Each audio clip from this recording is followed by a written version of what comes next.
We've been working from home for months. We've nailed the sourdough, started meditating, even splurged on a standing desk. But somehow we haven't perfected the actual work part of it. We communicate and share files from different places and platforms. It's a mess.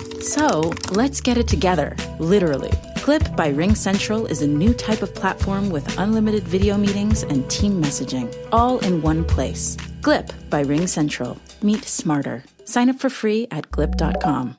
It's Nightside with Dan Rea on WBZ, Boston's News Radio.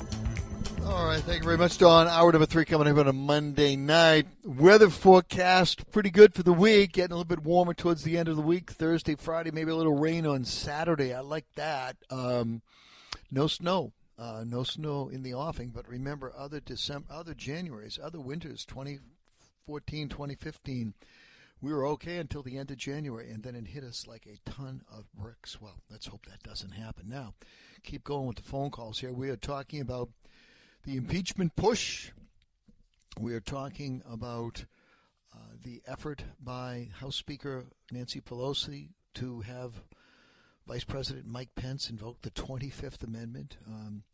Lot of focus on Donald Trump, 9 days from the end of his term.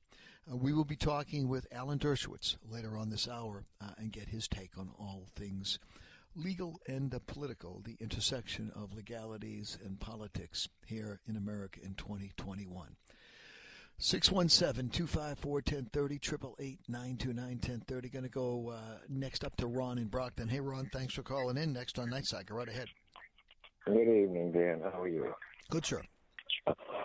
Hey, can you call us each get like 3 minutes, and if I don't use it all, I can call back this week or no? We'd like to do one call a week, okay?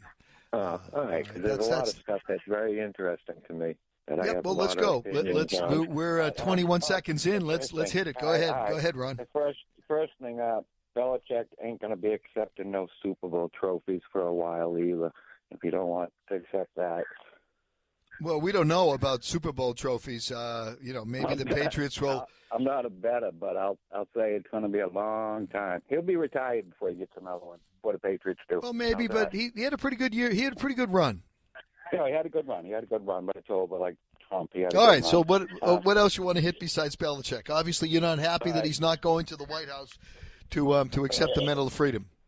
Yeah, he should. That's on his say. So. That's his choice. Yep. The other thing, the other caller that was calling behind the criminal. Yes. Right? I know you can't let her do that. You don't want to get shut down. You know, that's got nothing to do with my instinct there, Ron. Nothing to do with my instinct there. I run a show in which I try to hold myself to a standard, and I also hold the audience to a standard.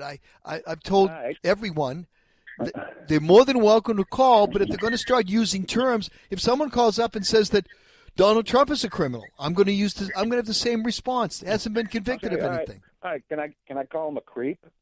Sure, that's a subjective judgment. You can call him a creep. You can call him a loser. You have the First Amendment right. Sure, you do. All right, because I don't want to. Because you see, they took Trump down on Twitter. I don't want to see him take your show away for that. Because when Obama was in there, they wanted to take a lot of shows off the air. The FCC. You remember that? The FCC, I don't know they wanted to take them off the air and would have to go back and have a specific conversation about a specific show. So, look, I know the way I'm running my show, and I will continue to run my show. I love the way you run your show. I just don't want those people to come and tell you can't run your show like the way you run your show. Right. We need more shows ran like your show. I agree with you. Now you got me lost. Oh, Friday, you said call back Monday if I wanted to talk about what you were talking about Friday. You said QAnon, they're bad people.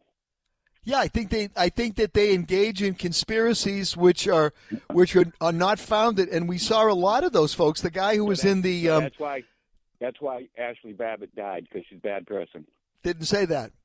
I didn't say that. Well, she died because she was shot. She died because she was shot by a Capitol Police officer who I want to find out what the investigation was. I think. Well, good luck. We find that out. I don't think that people that stormed the Capitol are good people. Okay. But I don't think all QAnon people are bad people. Well, I think if you belong to an organization which is as nutty as QAnon, Well, the Democratic Party, yeah. I mean, yeah. No. Either organization, right? If you're the nutty people on either one, you're bad people. Let me ask you this. How much do you know about QAnon? A lot? Not a whole lot. I think do me I a favor. say- Why don't what you I go say and is- investigate what their theories are, okay? Why don't you go and investigate what they Yeah, but you believe is can't say they're happening, all bad and then people. compare They're it not and all then bad compare it to people. reality. Not all Muslims are terrorists. You know, you can't. Who said all Muslims were people. terrorists? Who said all Muslims were A lot of terrorists? people do. A lot Who? of people do. They used to. They Well, used to say that's that not when- true either. when That's they- not true when they either, were- Ron. Come on. I mean, they were do me a committing favor. I terrorist want you to, acts. for your homework this week, go check out QAnon, okay? And you'll see they are nuttier than a fruitcake. Yeah, so I mean, not all of them. If they believe can't- in those theories, I think they need to do some reading. We've gone 4.5 minutes, Ron. We'll talk to you next week. Thank you as always. Love you. Appreciate Love it. Have a great night. Back to the phones we go. Good. Real quickly here, David in Boston. David, thanks for your patience. Next on Eyesight. Go right ahead. Hello? David, you were on the air, sir. Go right ahead. Okay, thank you. My question is, so the president is being charged with inciting to insurrection. Does the composition of the audience that the speech is given to, for example, if they're carrying weapons in the audience, versus whether they're, say, just business people listening to his speech, does the composition of the audience matter as to what the outcome of his speech is, make him more culpable? That's a good question. I think the context, clearly what is most important is what is said. That's clearly the standard, the Brandenburg versus Ohio standard. But I also think that what a reasonable person might say also depends upon circumstances. So if he were standing in front of 1,000 people and he had reason to believe that a large variety of them were weaponized, or if he could see that they all had weapons and he talked to them about marching up to Capitol Hill, there might be some context there which would have an impact, yeah.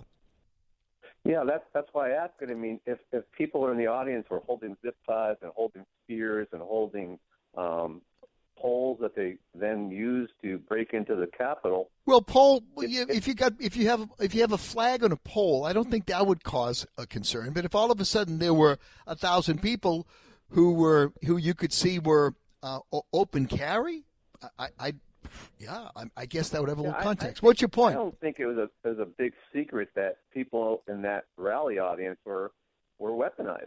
Okay, and so you I think the that you president think has that access to intelligence information about things like that. All right. So you're convinced that Trump got up there and he knew that there were people in that audience whose intent and purpose was to break in to the Capitol.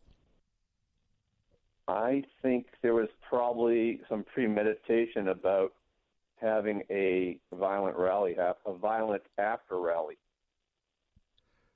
Okay, but my question to you is, do you think that Trump had that knowledge? Yes.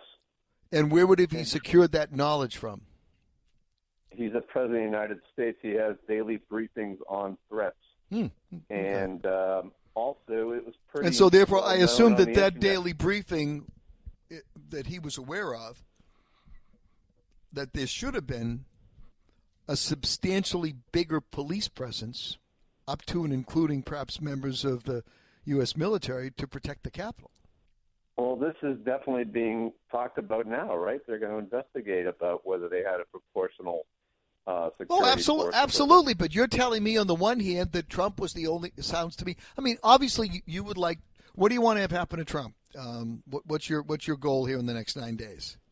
He clearly needs to be removed through any legal means, either resigning, 25th Amendment, or impeaching and conviction in the Senate. Okay, so you think he's going to resign? He's unfit for the office for multiple reasons. Well, how long have you thought he's been unfit for the office? Probably since Charlottesville. Okay, so that's at least 3.5 years. Charlottesville is basically a prelude to what we saw. Okay. So that's fine. That's fine. Do you think he's going to resign? I'd be stunned if he resigned. I would be too. Yeah, particularly in 9 days. Okay. What about the 25th Amendment? Think that's going to happen? Unlikely. I think the people probably resigned so they didn't have to vote against them. Yeah. So it really comes down now to impeachment and conviction, right? They'll impeach him like on Wednesday. He's going to get impeached again. He's definitely getting impeached. Okay, so you're going to get impeached, but you know as well as I do, that doesn't have much impact unless the Senate is going to convict him by a 2/3 majority.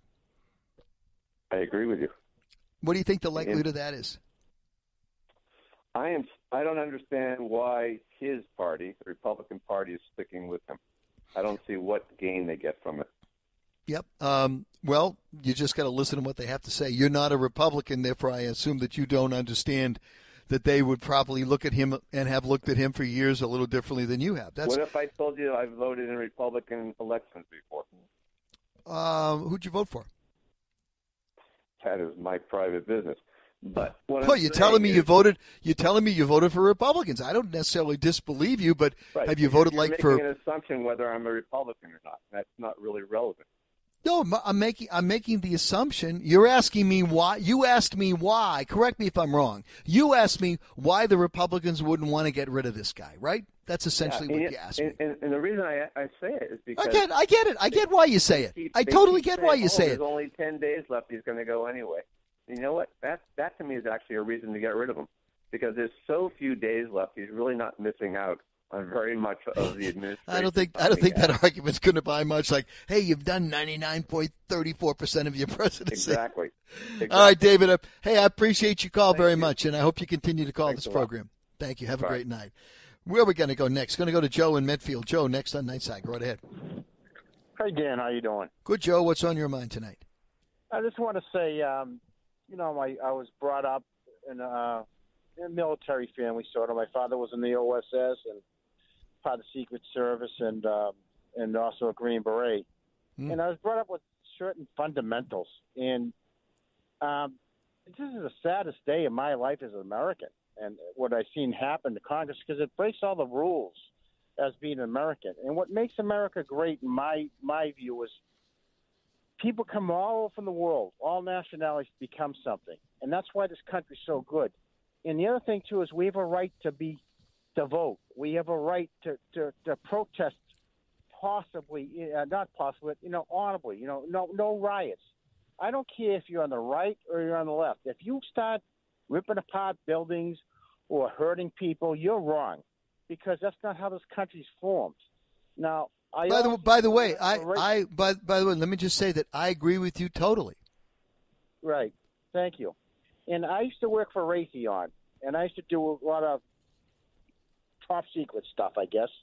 And the thing is, I didn't vote for Hillary the first time because of the computer, because the Russians found out all that stuff in the election through Hillary, plus probably a lot more that we don't want to know. I think she jeopardized the whole world with what came through the computer. But I voted for Trump. Now, I didn't vote for Trump the second time because I think he lost it with this virus. I think he lost his direction where he wanted to go, and he lost everything. So I couldn't vote for him.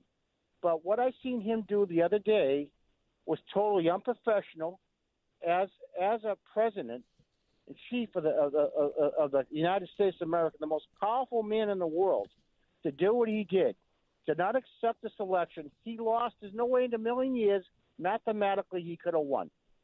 That's one thing. The next thing, too, is what he spoke.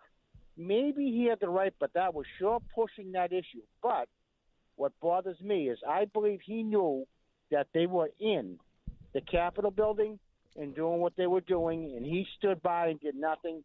To me, that's criminal. To me, they got to get this man out of office immediately, because he's the man that has their fingers on the buttons of the bombs and everything else, and you cannot give this guy another minute in office, because I don't think he's mentally stable at the moment, and he's jeopardizing everybody in this country and everybody in this world. And what's stopping him from saying, okay, we're going to attack Iran because we're having problems with Iran? But also, look at it this way. he's sort of like a lame duck now, even more.